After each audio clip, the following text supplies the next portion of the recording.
Is Leanne on here? No. I told her we'd tell her when to come on. Okay. But anyways, guys, we're starting our 8th episode of the Bwjjc. Danny and I are both here. The first thing we're going to do is we're going to talk to Leanne Horn. She's a white belt.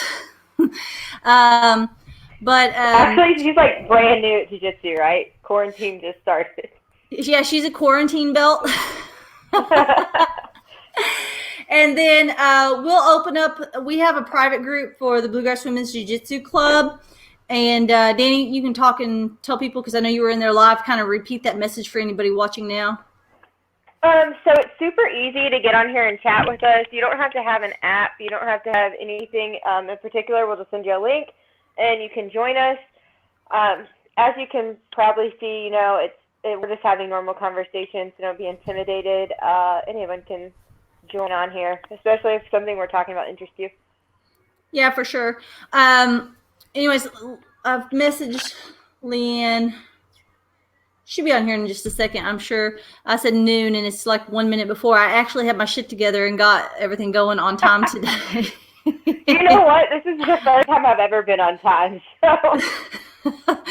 Fabulous Friday. You know what we need to do if we do this again, like say on Sunday, is wear our Sunday best.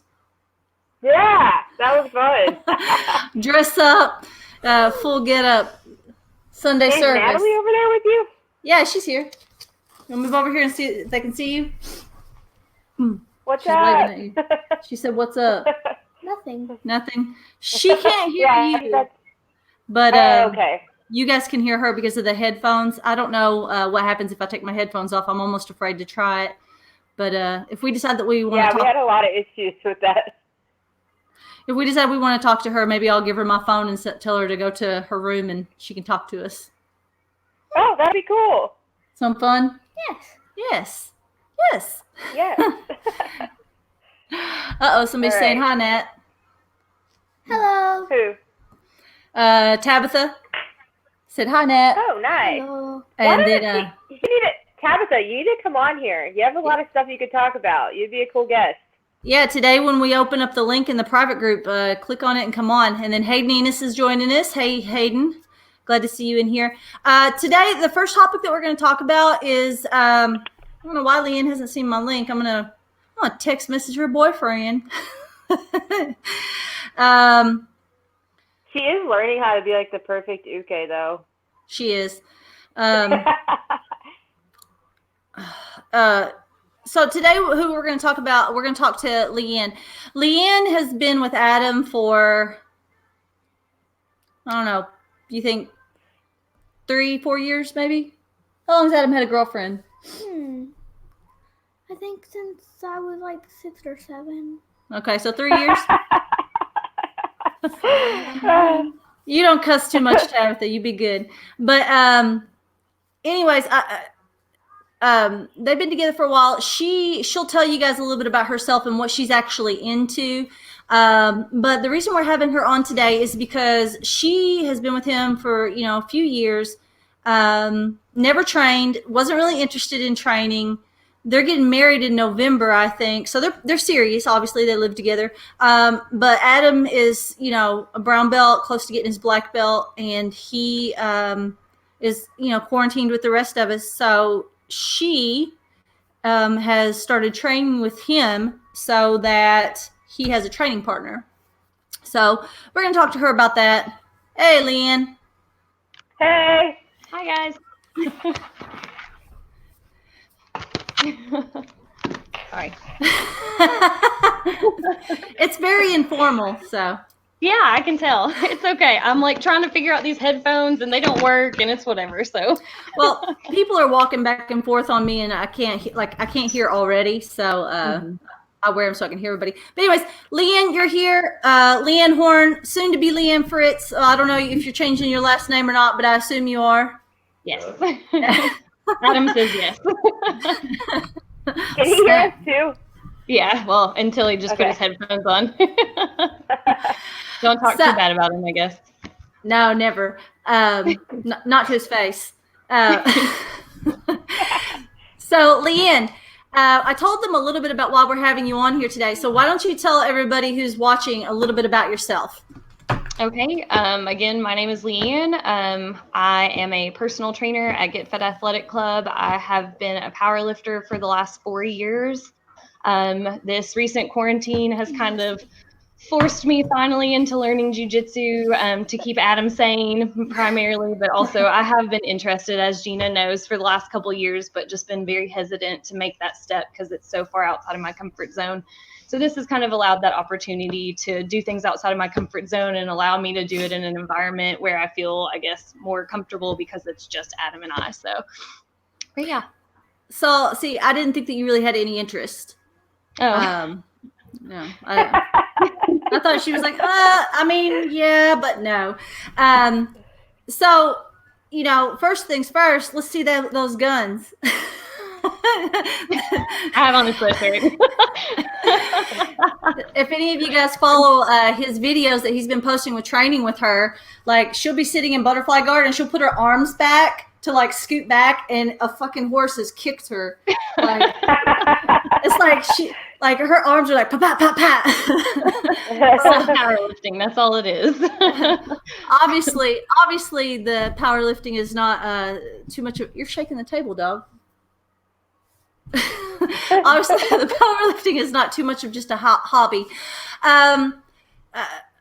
Now, when you and Adam met, you were into powerlifting. He was into jujitsu. Like, how was that for you? Was it something that you were familiar with, or was it something completely different?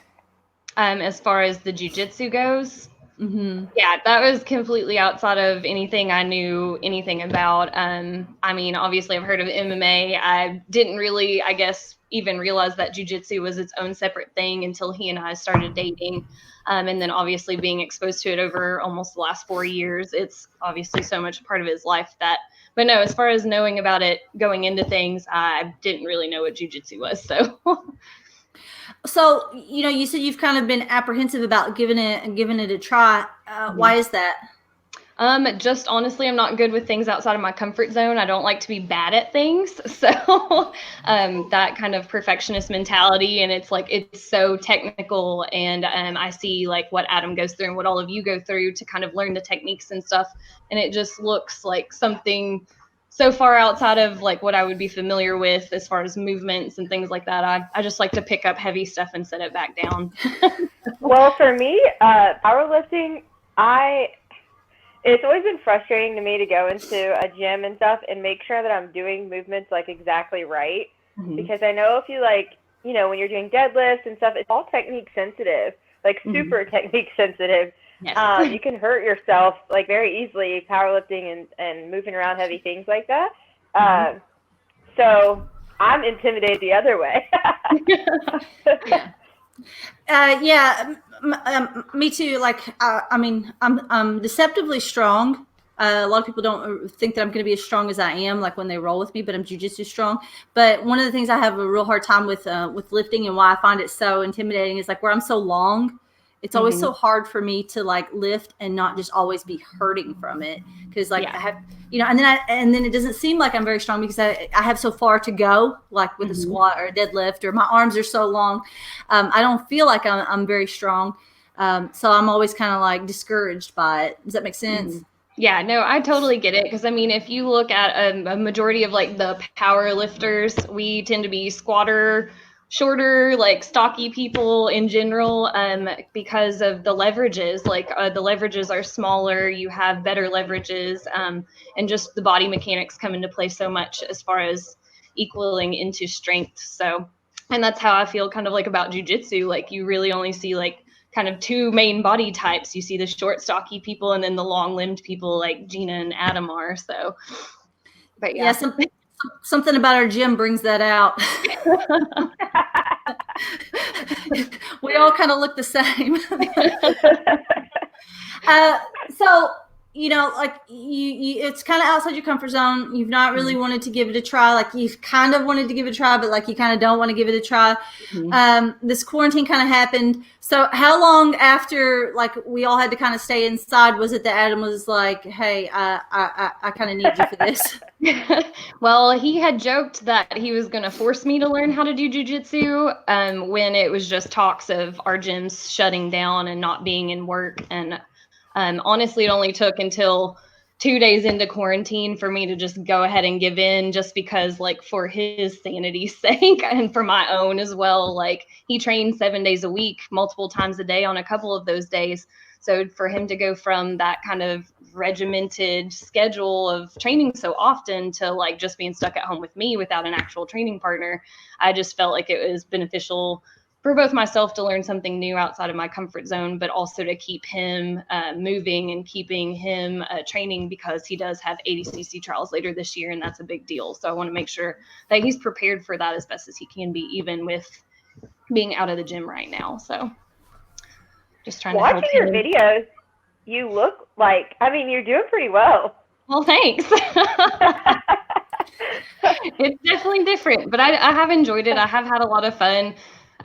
So it's been intimidating, but he's a really good teacher. So he breaks things down in ways that make it easy for me to understand. And he is very patient as well. So he trains the kids class. So, I mean, it's essentially the same thing, training a complete movie. Right. Do you think that you'll continue to do it once this is over? Do you think you'll come to class and stuff like that? I'd like to say yes.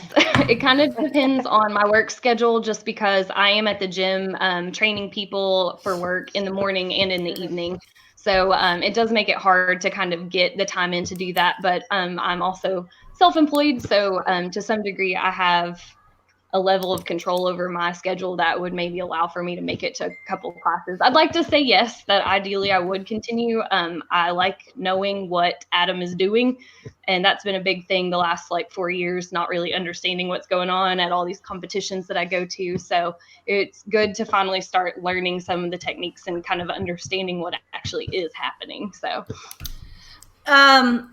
you know, is jiu-jitsu kind of it for you, or do you think that, you know, is the striking catching your interest at all? No, thank you. Oh no. No. No. You could be the next WMMA superstar out of Kentucky. Like, what? I'll just deadlift people and throw them. It's fine. That's what Danny and I try to do. Let me just pick your ass up and put you on the ground. I mean, hey, That's why I would make have a bad power lifter, because I'm by any means necessary. I'm like, fuck it. We're just, like, I'll throw my back out. I think a lot of people have that approach at first, but you know, you kind of figure out you don't want to be injured all the time. So technique is obviously important. Well, you know, speaking of technique being important, you came from that background, and that's kind of one of the things that we preach in jiu-jitsu is technique is key. How many parallels do you see between what you already did versus what you're trying to learn now? I mean, there are a lot, because I mean, jiu-jitsu, if you want to be efficient at it, you need to be technically efficient. So that's where like you can rely more on your technique providing the finishes and things like that, whereas trying to muscle things may not always be successful. The same thing is true of powerlifting. You can only muscle to a certain degree, and then you lose efficiency in the lifts, or you may not complete a lift, like in competition and things like that. So there are a lot of parallels in regard to the actual like technical side of things, because if you're efficient in that way, you're going to be a stronger overall athlete. So do you ever, sorry. You're fine. Do you ever make, like, I mean, you obviously know, like, what Adam and, like, what jiu-jitsu people do the most and a lot of the movements. Do you ever make workouts for people, like, kind of centered on their game? Would that interest you in the future? Like, things that would, like, lifting for jiu-jitsu? That was kind of my, along the same lines of my question I was going to say is, now that you've started jiu-jitsu, do you kind of see where you could build programs that complement each other? Yes, and Adam and I already do that to some degree, because we are lifting almost daily together in addition to him teaching me jiu-jitsu. So I was just telling him yesterday actually that it's been very beneficial, because he does movements, like he does a lot of kettlebells. He started lifting heavier within the last year, kind of with some new programming that he's tried out. So he's kind of ventured more into like powerlifting styles of lifting to get stronger because he's trying to move up a weight class right now. So his strength obviously needs to be correlating with his weight gain.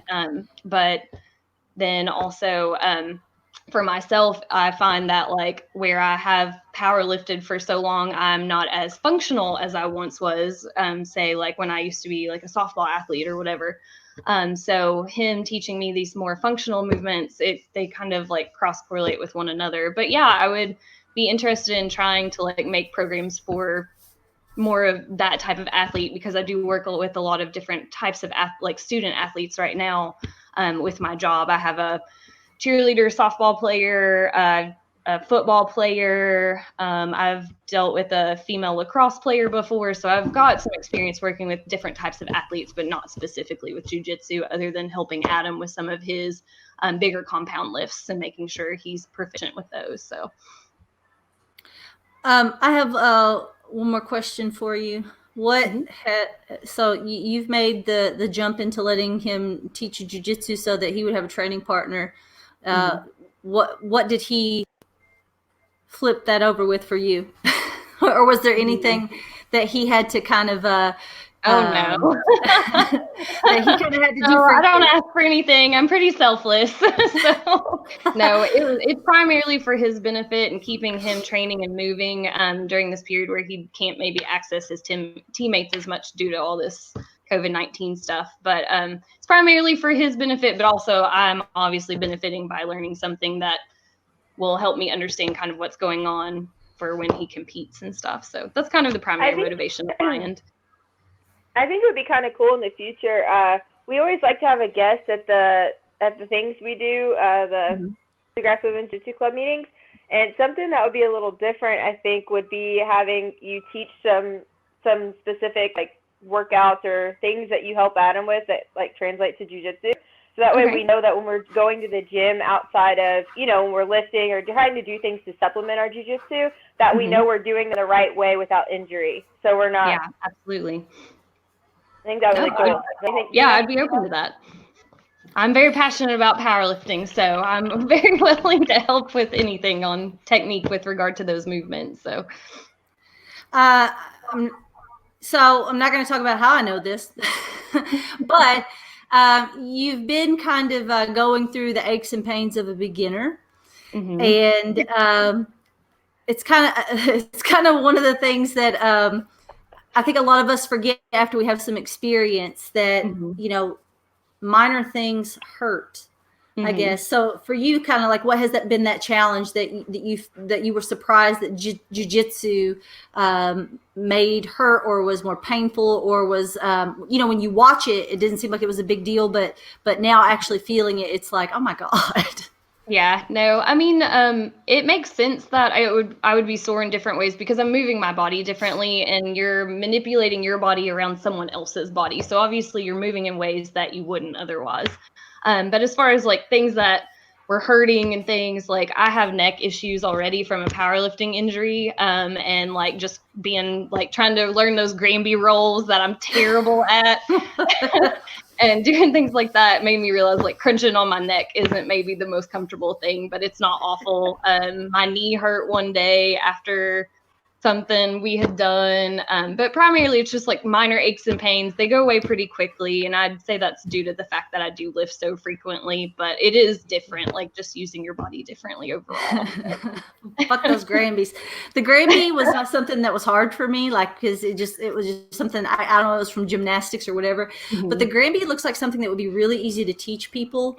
And it's so fucking hard. It's like, just roll across your shoulders. Hard. Oh my God. That's probably like, it's like telling somebody, punch with this hand, and they're like, that's not, I don't know what it is about the fucking Granby that's like so freaking frustrating. Oh no, when he added that into our warm-ups, I literally was laughing so hard I was crying at myself because it was awful. He makes it look so pretty and effortless, and you can just go both ways and do multiple ones in a row, and I'm just over here like flopping on the ground. So it was hysterical, but so hilarious. I'm going to go ahead and Great. post the live stream in the Bluegrass Women's Jiu-Jitsu Club Facebook group because we'll wrap it up with Leanne. But anyways, anything else that you want to kind of add before other people start coming on? For me, no. No, I'm good. If you have significant others that have been resistant, try to convince them. It does happen. It does work eventually if you wear them down over the next 4 years. What's kind of funny is that's what we talked about, I think, last episode. We were kind of like, for me, Scott was my coach before he was ever my significant other, probably for years before that. So, like, I don't really have a problem separating. It doesn't seem like you guys are having this problem. It might be because he's already so, like, much more advanced than you. But what's funny is, like, we were talking about this, I think, yesterday. Linda, like, I can just decide that I'm going to whoop ass and just go with her. And she has no problem. And she'll go back hard with me. And we'll end up, like, in this, like, battle.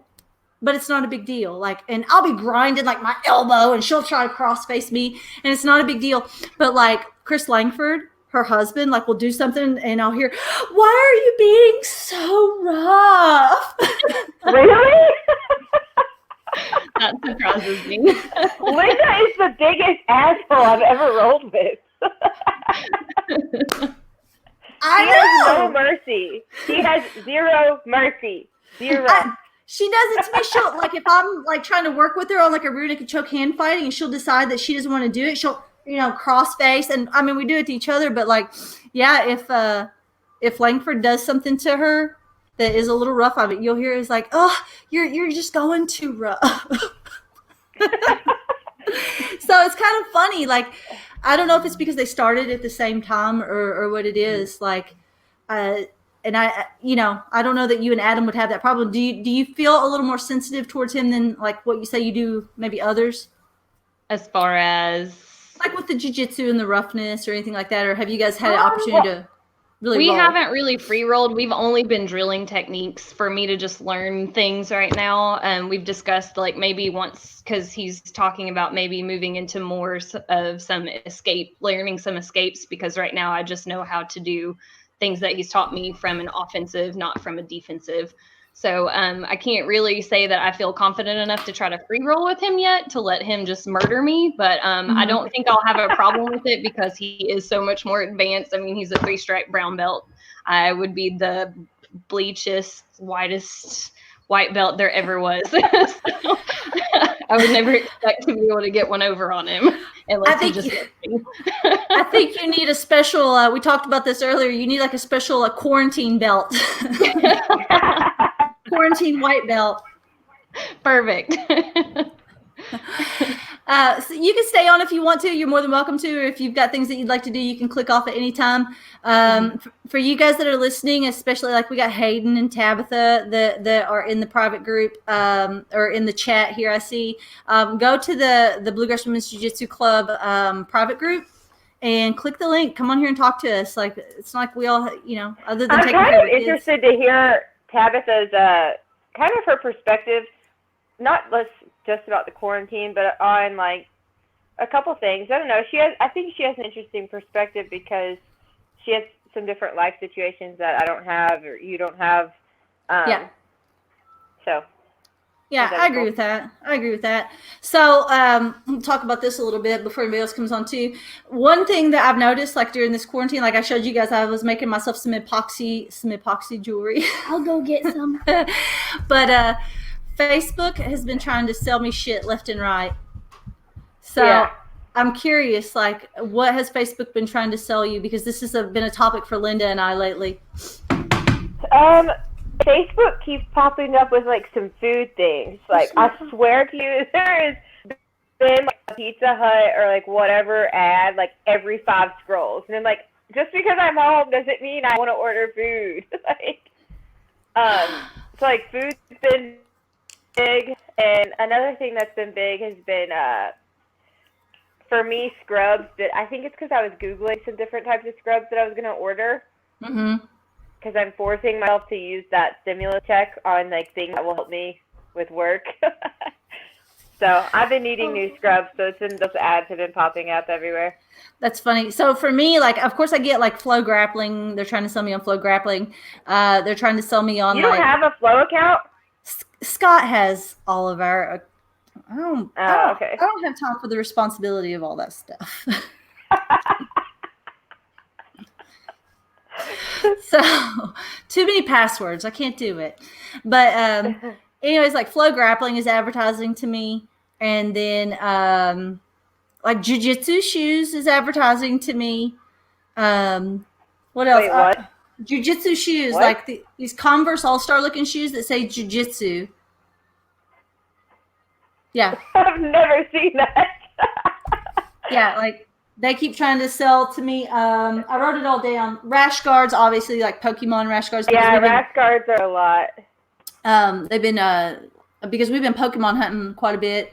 Because you can just kind of walk and be outside for that. But these are some of the funnier things. So they've been trying to sell me this epoxy jewelry stuff. Like you just like make you bought epoxy. It? Yeah. Oh. So we made a bracelet. How'd you do that? So like you buy these molds and you got to mix the epoxy and you pour it in the molds, and then you can stick like glitter or anything you want in it, and then it just dries for like 24 hours. So I've got to figure out a way to like make it jiu-jitsu related. So we have a mermaid tail and a bracelet so far. So that's kind of been neat. And then they've been advertising to me to have what was the other one? Oh, they've been advertising that. I think I talked about that pen that cleans out your earwax. That you hook to your computer and it cleans out you can see like your earwax. Whoa, you hook it to your computer? Yeah. Like you plug it into your computer and it brings up a screen, and then you take that pen, this like light pen, and you stick it in your ear, and you watch the wire go in your ear, and like you can like clean your earwax. So that's what Facebook has been trying to sell me. They've been trying to sell me like those giant balloons that you get inside and then you inflate it. Please buy one.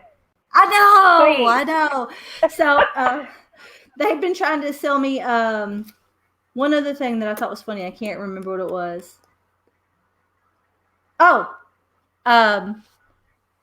quarantine masks of that bird, like that doctors in like okay, yes. the 1800s. So, Facebook. I did buy something stupid offline. I bought this. Well, my nails, I did it on there and it doesn't look so great. It's like the powder, you do it yourself at home, and then you put it in the powder, and then you like have to. I don't have patience for the shit. It's like half on. I only did one hand. It's not. It looks like crap, but I paid like $54 for it. For face makeup? Yeah, it was stupid. What? For face makeup? No, for this gel nail stuff. Oh, okay. See, and does not. It's like a whole kit. It came with all kinds of like things. Like there's a step by step, and I didn't have the patience for it, so I only did one hand. See, I've done that before myself, though. I've actually put on acrylic nails myself, so I didn't know that there was big kits for it. Hey.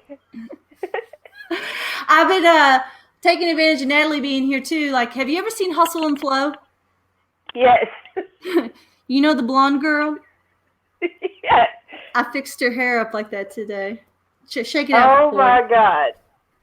She's got the half cornrows, and then she's about to be out here singing "It's Hard Out Here for a Pimp."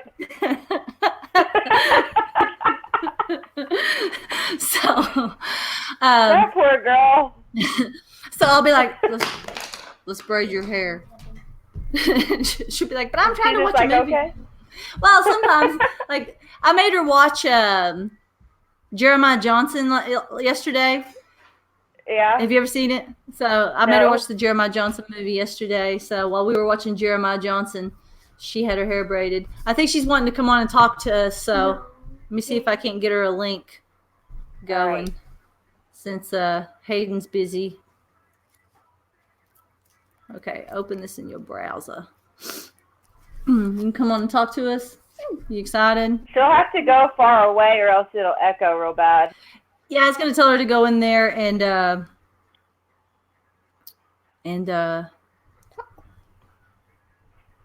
right. The youngest guest we've ever had.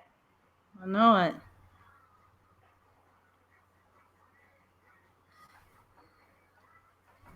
Do they not have school for the rest of the year?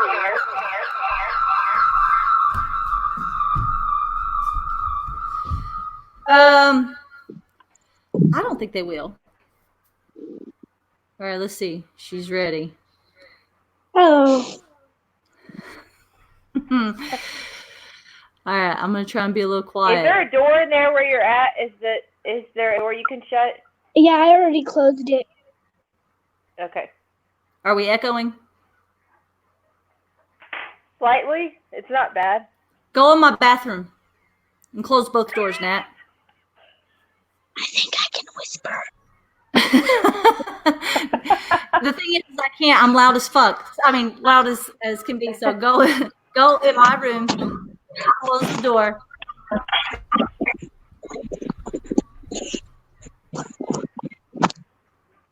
And then go in the bathroom and close that door. Much better. All right, echo. Close it.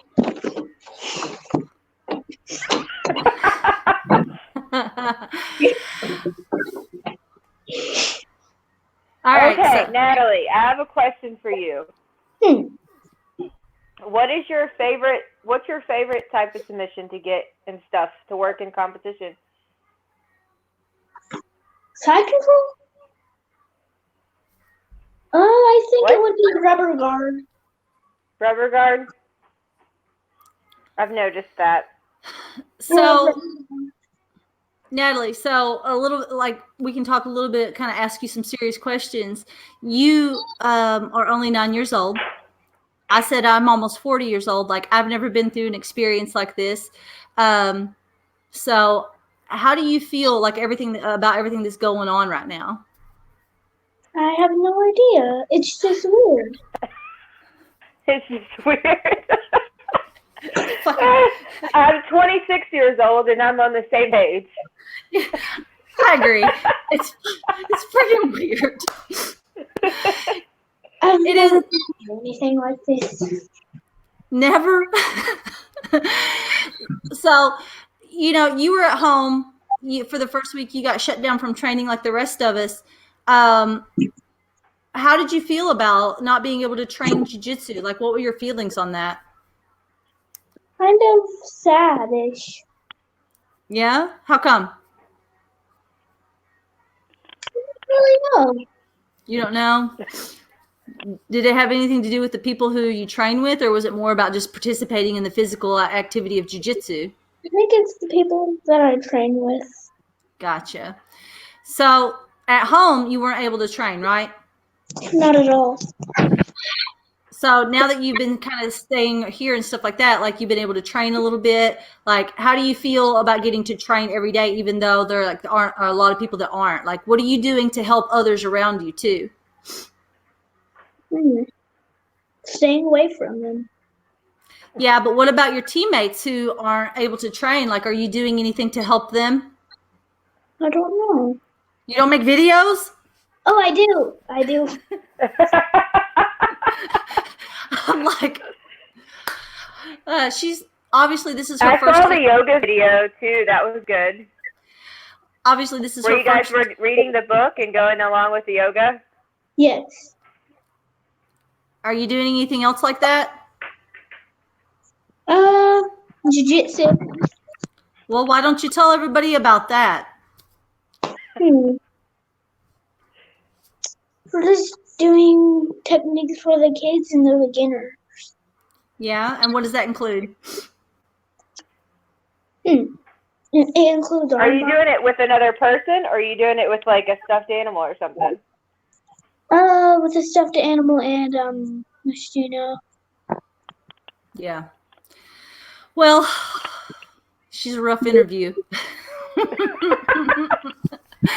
So, before we let you go, Nat, when this is all over with and you've been training, how quickly are you going to be ready to compete in jiu-jitsu? 1 or 2 weeks. Oh, do you need a training camp?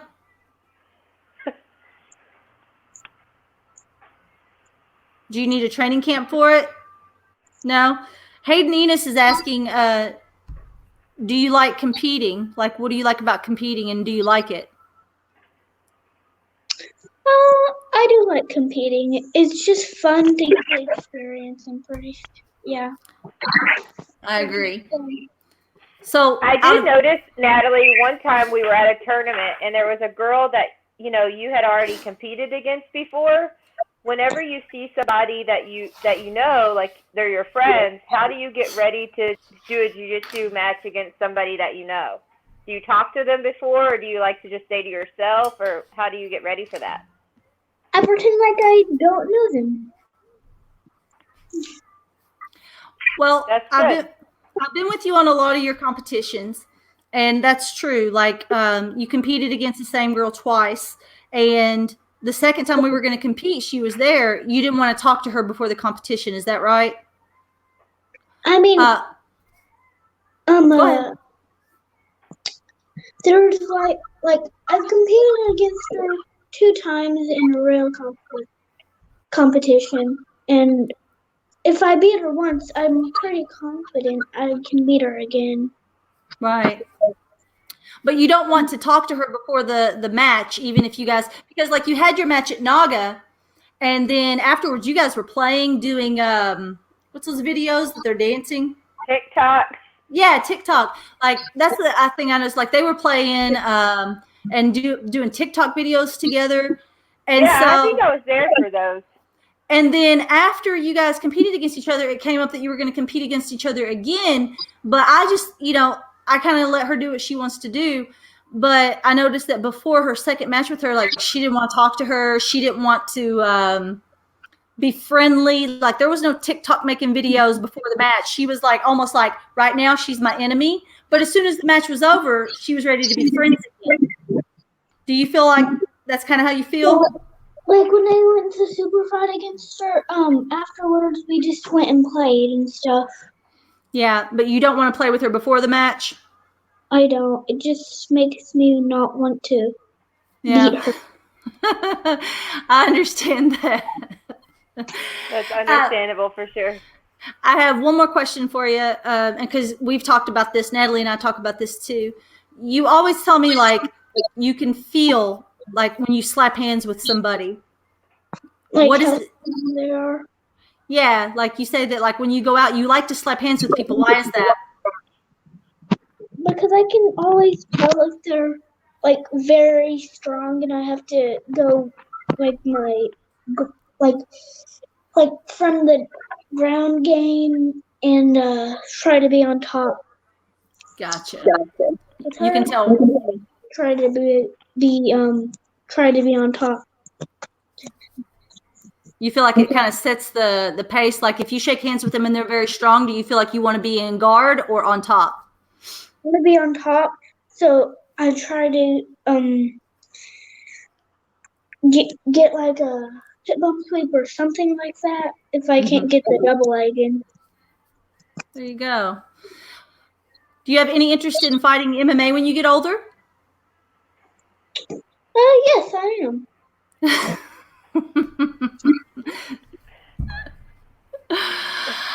All right, Danny, you have any other questions for Miss Natalia?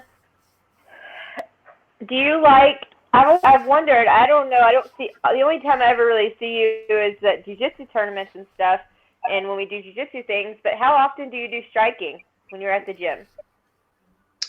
Every day, or do you just do it a couple days a week? Probably like a few days a week, not that much. Like I usually do it on the weekend. On the weekend. Well, that'll help you with your future MMA career. Well, just to kind of add on to that, we don't have a youth striking program because for the most parts with schools, and this is why, the school, if you know, and this is kind of my counter argument to people who think they're looking for like karate for their kids. When we're talking about kids getting bullied and we're bully proofing them and they're going to defend themselves, if your kid is getting bullied and they hit and strike the other kid, they're going to get suspended too. They're not going to, they're not going to really say, oh, they were defending themselves or anything like that. Like if you hit somebody, the school's not really going to stand behind that. But the thing about jiu-jitsu, and the reason that we have kind of veered away from the striking so much and more towards jiu-jitsu is you can control somebody without hurting them. And I mean, you don't even have to choke somebody. You can just hold somebody in like seatbelt from their back, or like hold somebody in mount and not do any damage to that person. And they've not hurt you and you've not hurt them. And if they were bullying you, now you can wait until, a teacher or somebody comes to help you. And I feel like that would be something a little more reasonable for kids in order to really kind of bully proof themselves. And kind of the other thing to that is, like even Natalie, when we talk about bullying, she can probably say, yes, this is true, or no, it's not. How often do kids really get into confrontations with somebody who's not their friend? Like it's not hardly ever a stranger. It's usually somebody who is your friend, somebody who who's your classmate. And I mean, it's uncomfortable to hit somebody that, maybe they've lost control of their emotions, but you haven't. So I think that's really difficult for kids to want to hit somebody that they're not really mad at, especially if they're feeling like this person's coming at them. So jiu-jitsu, I think that jiu-jitsu can definitely be something that's a little bit more about protecting yourself, where striking does tend to be a little bit more about kicking ass. Does that make sense? Yeah. So that's just kind of perspective. How do you feel about that, Nat? Do you feel like jiu-jitsu is more useful in self-defense or striking? Jiu-jitsu. She's not learned how to elaborate yet. We'll work on it. We'll work on it. All right, shake them braids out for us one more time. Hustle and flow. All right, we'll let you go, okay? You can hang up. Oh, well, okay. She's like, I don't know what to talk about, but I'll be here.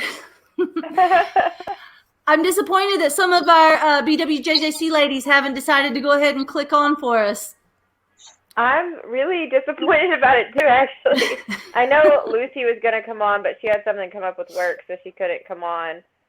I think it's the thing that people too feel. Yeah, I think that people feel a little bit like, oh, they're going to think that I think something of myself if I come on there, and that's not it at all. Like, I mean, that's how I used to feel when I first started at the gym before we kind of changed our format. Like I would go to open gym, and open gym was literally like an open gym. It wasn't organized the way it is now. Like, because you've been down to my gym to train. If you come in, like, even though it's an open mat, like it's an organized practice, and there's no waiting. There's no waiting for somebody to ask you if you'll join in or anything like that. Like when you come in, we're starting and you get your rounds in and everybody kind of works with you. When I first started, it wasn't exactly like that. Like you kind of come in and there might be some people over here working on something and there might be some people over there working on something. And I was a beginner, so I'd be like, okay, I'm going to go hit the bag. But like and then the bag would move and squeak and I'd be like, oh God, they're going to think that like I'm over here thinking I'm a badass. Yeah. And it was really like overwhelming to just even be a beginner, like afraid what people would think. And I think 9 times out of 10 nobody really thinks anything at all, but I would think that there's probably some of that going on with people who like they don't, without a direct invitation, they don't want to just click on because they're going to think that I have some. That's why I put that video out there into the group, the live, like, because I was like, this is not formal. Like, we just want to talk to you. It's just like a conversation. I kind of felt the same way you did. Like, I almost felt like I was taking up too much space in the gym at first, if that's the thing. But it kind of like, that's where jiu-jitsu and being at the gym's kind of been good for me because now I have like confidence. I go into any gym the same way as I would my gym at home, you know, like I belong here, and you know, that kind of confidence where you're like, you understand that, you know, you belong in the gym and you're allowed to do all the same things as everyone else. Yeah, I kind of agree with that. It's just it can be very overwhelming, I think, to be that person. So I don't know. But ladies, I started doing women's seminars when I was a white belt. I had only been training for like not even a year, I don't think, when I started. I think I had you come to my gym at Area 502. Yeah. And I was like literally a white belt. Well, you know, I started teaching I had my own women's class. Like I was in charge when I was a blue belt, and it was kind of like, okay, like I can do this. And I had the kind of a confidence, like somebody who I think of when I think of this is like, Nat, if you're going to come out, you got to turn your thing off because we're echoing. But okay.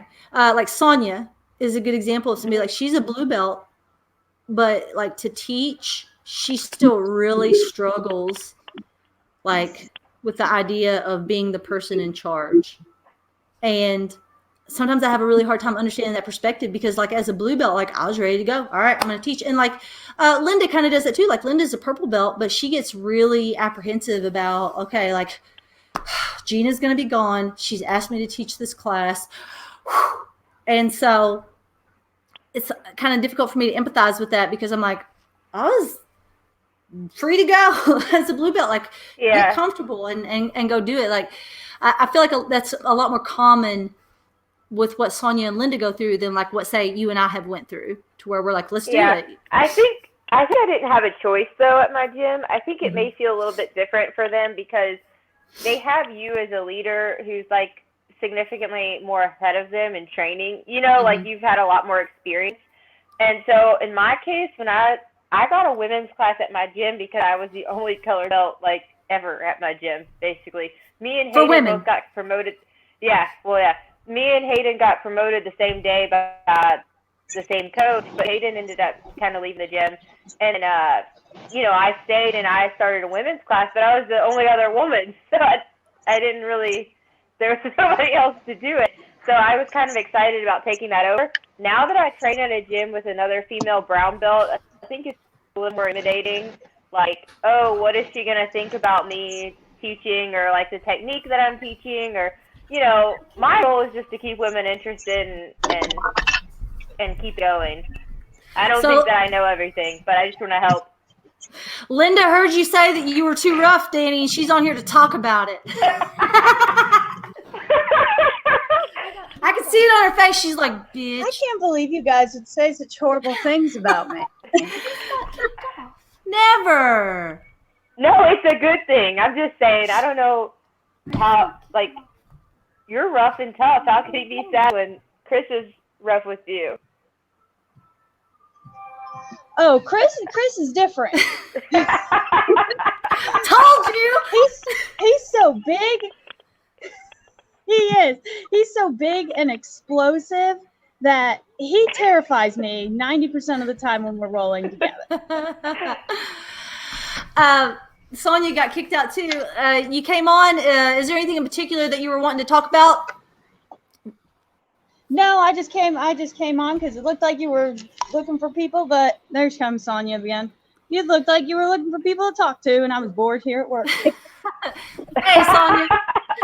Hey, as my coworkers are right next to me, I'm bored doing anything today. I'm not going to talk to you. How are you? I'm good. I was listening to a work meeting and you all at the same time. Nice. Are you working from home? Yeah, I work from home anyway, so not much has changed that way for me. Yeah. What I'm sure you were listening, Sonia, like when I was talking about teaching, and I'm sure Linda was listening too, and I referenced you guys, and that sometimes I have a difficult time understanding your perspective, and I assume that's kind of why both of you guys wanted to come on a little bit too. Like, how did you feel about kind of my assessment? I think I get nervous because I'm not. I am, even though I'm a colored belt, I'm one of the lower colored belts, especially out of the women at the gym. And so I don't know. I think I get a little nervous. I'm like, am I going to do it right? Am I going to do justice to the knowledge I do have? But at the same time, the more I've been doing it more recently with the women's class and stuff, I really enjoy it. And then teaching with the kids too, like I'm really enjoying that too. But it's taking that step into, okay, wait a minute, I do know a little bit. I'm only a blue belt, but I do know some stuff. And that confidence there. Linda? Nat. I think I missed that part. You were talking about us teaching, how we feel about personally teaching other people. Mm-hmm. Okay. Yeah, well, I was, and Danny and I were talking about how when we first got our colored belt, like we were thrown into teaching, and as a blue belt, like I was leading my own classes and I was kind of in charge. And I think maybe it might be like kind of out of Danny's kind of similar experiences, that it might have just been necessary because while we did have some girls here and there had been other females who were colored belts, they just weren't interested in taking up that role. And so, I have a hard time sometimes understanding why you guys get so nervous to teach. Like I can tell that it puts a little bit of pressure on you when I'm like, I'm not going to be here. Which one of you guys are going to teach? And you're like, okay, I better come up with a lesson plan. And I think I have a hard time kind of understanding that a little bit because, like I said, I was teaching early on as a blue belt, but it might have just been kind of one of those things where like it was a necessity. Like, what do you think about that kind of perspective? I guess. For me personally, I'm not very good with public speaking, even if I consider public 5 people. So teaching in any setting is not necessarily my specialty at all. And I've been in the position where I haven't had to jump into teaching. I can substitute for classes here and there. And I feel comfortable that I know the material that I want to teach. And especially if I'm given a heads up, like, can you teach tomorrow? I can plan out a lesson plan that revolves around material that I'm extremely comfortable with. So it's not necessarily the information, but whether I'm in a work setting or in a jiu-jitsu setting, it's not the information, it's my people skills that limit me and how I teach. My people skills. My people skills limit me. Linda's people skills. I'm a teacher though, and I do public speak for a living, but doing it with jiu-jitsu is so different because it's doing it with your body and getting those movements right. It's different than any other public speaking I do. Danny, when you did get to a gym that had an upper belt female, did you feel kind of that pressure to be the role model was now off? I don't know. The gym that I train at now, although we do have a brown belt female, Marissa, who's awesome, she has kids and isn't in the gym as often as I would say, not in there every day. She's not with us every day. But we do have another blue belt female, and obviously Lucy just got her blue belt. But like me and Lucy have opposite training schedules. Although I love her, we don't train at the same time usually. But there's a younger blue belt girl, and she's only like 19, I think. So we work together a lot throughout the week at night class. So I don't think the pressure is completely off. But she kind of always is there to remind me, like, okay, she's watching, when we're in the gym, like, she is kind of looking for an inspiration. So, you know what I mean? She's following behind me a little bit. Yeah. And, like, the things I do, she's a little more soft-spoken. And sometimes I'm like, hey, you need to go do that. Hey, tell him that's your spot. Like, this is where you're rolling. He's a white belt. He can move. But she's so sweet and nice that I'm like, sometimes I'm like, come on, take your space up. You can do this. Like, this is. One of the neater things that I've seen, and all of you guys have seen it too, is, talking about Natalie. She is only 9 years old, but she kind of has a specialty already. So one of the things that I think has been really neat is like Jetty is really good about this. Jetty Childress is very flexible. But like there'll be adults pull her off to the side and be like, hey, I saw you do something. Can you teach me how to do that? Mhm. Like, do you feel like, I don't know, like it feels like you can learn from anybody. But when you see that grownups are even willing to ask kids, like, does that give you guys any more confidence? Crickets. Not necessarily, not for me personally. Not not for me, because I mean Natalie's really good too. I mean, it's not like we're asking, somebody's asking her like had a really hard life problem. We're not asking her about like a mortgage loan or something that like she shouldn't know about. Like, she's been doing jiu-jitsu for longer than me, so, or just as long as I have. I just always think, you know, like, why are you guys so nervous and apprehensive? Like, there's like Jetty's a purple belt, and she's willing to go ask like this little kid for advice on jiu-jitsu. So, you know, if you're in front of a group of people, just, and you guys are all purple and blues, like if people are willing to learn from like little kids, and you guys know your shit, like why would anybody be put off by learning from you? You got, see what I'm saying? I think there's a large percentage of people who think luckily a lot of the girls that I spend time with and like the people that I train with understand that there's a lot of ways to do jiu-jitsu and teach and learn jiu-jitsu, but unfortunately there's a lot of know-it-alls too in the community.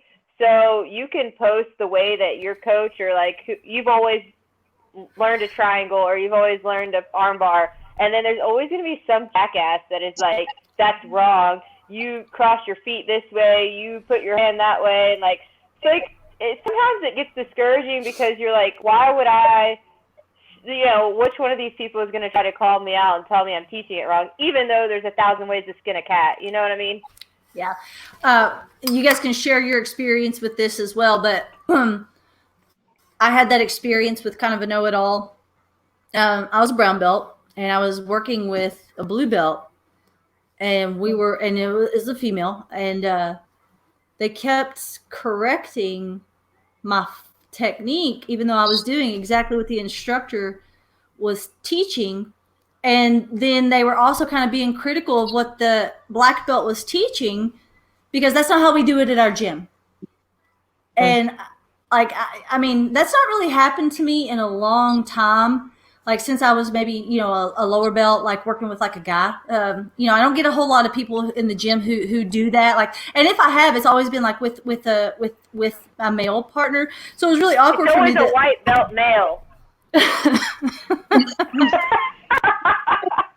I can think of one. Yeah. We have us three have one in common that well, he doesn't do it to me, but he kind of does it to them too. Kind of pats them on the back for a good job on technique that they already know. But I don't know, like you guys have any experience like that, I guess? Honestly, of course, you know, you do get that experience every once in a while where you just shrug it off, or at least I will a lot of times. Oh, okay, whatever. I just go back to whatever I'm doing and ignore them, let them do whatever they're doing wrong, and I could care less. And I think that's a little bit where my personality, I think my personality just doesn't always mesh with teaching. Like we used to go up and in the ring and work the warm-ups before class before every class, and in a small setting with one or two people working on something very specific, I have no problem helping, teaching. Maybe I don't know the answer, let's go look it up, because in 10th Planet we have Mastering the System. We have a way to look up the warm-ups, rewatch them, see if everything is correct, and maybe one person has a better perspective than you had. So but I think the problem for me is that I do get very, you know, I'm open to if there's a different way to do it, and let's make sure we're all doing it right and we're all on the same page in a small setting. But if I get some smartass in a class of 10, and I just don't want to deal with those people, and I've not been put in the position where I have to, and I just get that, well, well, fuck you, you do what you want, and I'm going to do what I want. And that's not going to work when you're running a gym. So, Yeah. I think, it also comes back to like the mentality you were taught with. Some people, like their gym, I think like the girl that you were referring to, Gina, there's certain gyms that have that, their instructor has that mentality where it's like the way that I'm teaching is the way to do it, and that's what it is. I had to, when I started cross training a lot more, I made myself get this belief system that every time I went to a new gym, I don't know anything. That's where I wipe everything that I know before, it's gone. And like, even though it's in the back of my head, like muscle memory and stuff, I try to act like as if what they're telling me is the first time I've ever heard it before. So that way I can be respectful and truly take it in. Because sometimes, like, I've done a knee cut slice since I was since I started jiu-jitsu. I've learned that pass, how to knee slice through. I didn't pick up some techniques that I really liked and enjoyed until I came across Brent Weedman at Core, and he taught me a knee slice and a little couple details. If I would have thought like, hey, I know everything about this pass, then I wouldn't have ever taken in those details that I got that made my knee slice way better. I would have just disregarded it because I'd be like, oh, I know a knee slice. Like, I know how to do it already. So I had to like get rid of the idea that I know everything because you don't know anything. I like that point that Danny's making just on cross training alone. I love when we go to cross train and you learn from different instructors, and I completely agree with that. I love the fact that you learn the same technique and the way you learned it before is not wrong, and the way that you're learning it right now is not wrong. You're learning two different styles from two different instructors, and that's something that I love about cross training. Yeah, and sometimes you realize that even though your instructor from your gym taught something a certain way, it's not always the best way for you specifically, even though you train with them every day, because everybody's body type is different, and everyone's style, you start to develop your own style of jiu-jitsu kind of as time goes on, so you figure out like what's going to work for you and what's not going to work. You can like sift through that stuff and make a decision. I think that's probably one of my bigger peeves, that, because like obviously Sonia and Linda are kind of under myself and my husband. They're part of our group. So we have a very open mentality about cross training and being respectful and open to like other methods and styles. And Coach Scott does have that thing of like, there's not just one way to do something. And that's probably one of my biggest pet peeves. What's that noise? You guys hear that? Is it just me? Mm-hmm. I don't know what it is. No, I can hear it. Sounds like static. cars. Is it static? But anyways, one of my biggest pet peeves, I think, is like my gym is the best that there is, and everybody else is shit. Like, that's probably one of my, and there's instructors that are out there that are definitely like that. It's like, we're good and they're okay, but like we're what we do here is everybody else is kind of garbage. And yeah, I can see that. Like, it's really obnoxious though. So if your instructor does that, tell them to stop. Yeah, it's super annoying, and I think it really hinders your ability to almost create your own style, because I think that's a stretch, but I think that everybody ends up, no matter what lineage you're from, you kind of create your own vibe, your own like hey, she really likes to do triangles, she's gonna hit these triangles from anywhere. You develop your own kind of system for how you like to get things and what you like to get. So you kind of prevent yourself from doing that whenever you put a cap on what you can learn, and you keep your mind closed to just your own gym. Yeah, I don't understand that idea of that there wouldn't be other people out there working as hard or doing trading as hard or like seeking knowledge as hard. Like, it's really important, I think, to have like that tribalism of like, we are the best, but it's also kind of very close-minded to not acknowledge the fact that other people are out there working as hard and sometimes harder than you might be as well. So I don't know, like that's kind of a awkward thing, but yeah, that was kind of my experience with it. I was kind of blown away by, the persistent correction of, well, that's not how we do it, and so I don't know that I can do it that way. Like, this person's a world champion that we're learning from. Why could you not do it that way? But anyways, guys, we're hitting it over. Quit. What'd you say? I said we're hitting it just over an hour, and then she was snapping the pin in my microphone, and I was like, "Stop it! Stop doing that!" You see what kind of a parenting style I have. Hey, Chris turned out all right. He's doing, yeah, he's already turned 16. But anyways, before we go, because it has been a little over an hour, is there anything you guys want to add? No. No. Just miss it. Yeah. So when are you thinking to do the next meeting? Since this has thrown off a lot of stuff. you know, we were scheduled to have it at with Michelle Day, and you know, I'll have to talk to her and give her time and see if she's ready.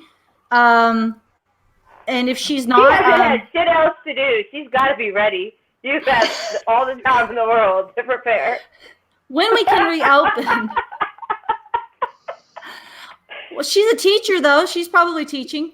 No, I'm just playing. She's just my friend. We talk often. When we reopen, if she's ready and Cora's ready, like within the first 2 weeks or so, like I'll reach out to them and see if they're ready.